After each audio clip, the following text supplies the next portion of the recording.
Assalamualaikum warahmatullahi wabarakatuh. Yang terhormat Bapak Khalid Novianto selaku dosen pengampu mata kuliah Kapita Selekta Dakwah.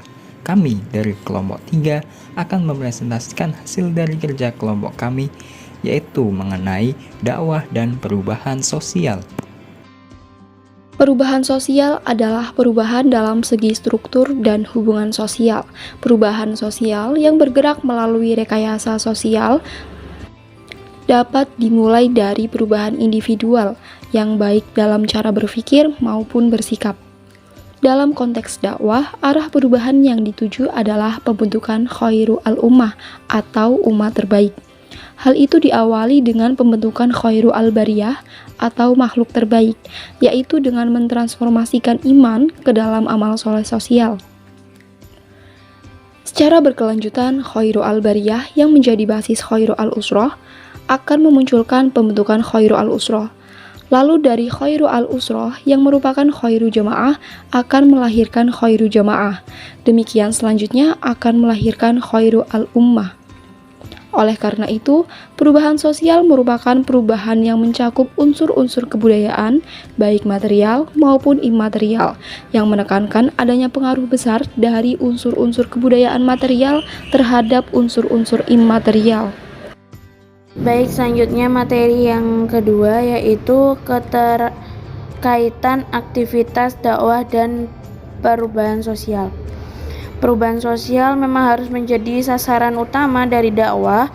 Oleh karena itu, dakwah juga tidak bisa dilepaskan dari adanya proses komunikasi, karena dakwah, komunikasi dan perubahan sosial harus selalu sinergis antara satu sama lain. Dakwah tanpa komunikasi tidak akan mampu berjalan menuju target-target yang diinginkan, yaitu tercapainya perubahan masyarakat yang memiliki nilai berbagai bidang kehidupan.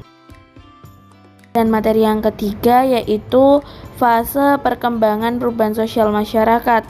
Menurut Syamsir Salam, suatu proses perubahan tentang struktur dan fungsi sistem-sistem sosial setidaknya terjadi dalam 3 tahap, yaitu yang pertama, invensi, yakni suatu proses di mana perubahan itu didasari dari dalam masyarakat itu sendiri, diciptakan oleh masyarakat itu sendiri, yang kemudian muncullah perubahan-perubahan.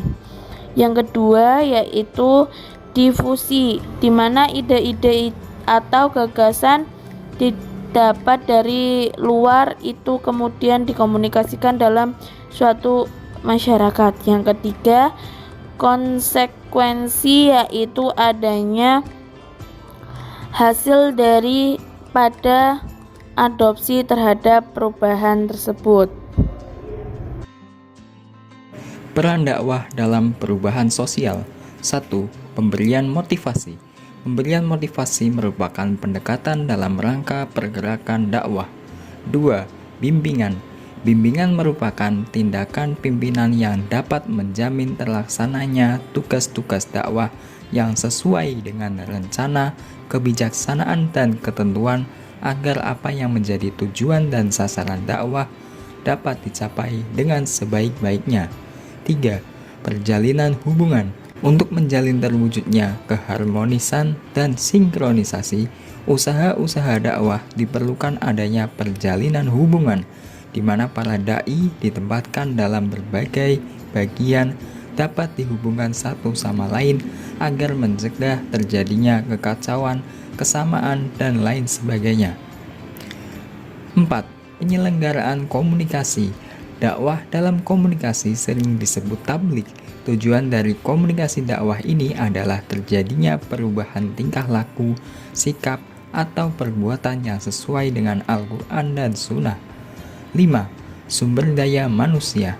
Sumber daya manusia adalah potensi yang terkandung dalam diri manusia untuk mewujudkan perannya sebagai makhluk sosial yang adaptif dan transformatif.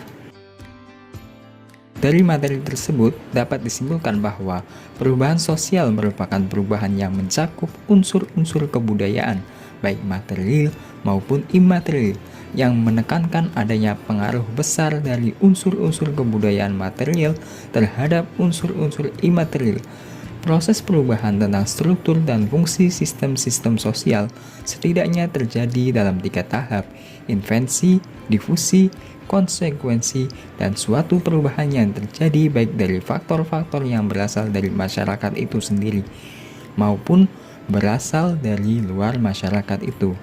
Demikian presentasi dari kelompok 3. Apabila ada kesalahan, kami mohon maaf yang sebesar-besarnya. Terima kasih.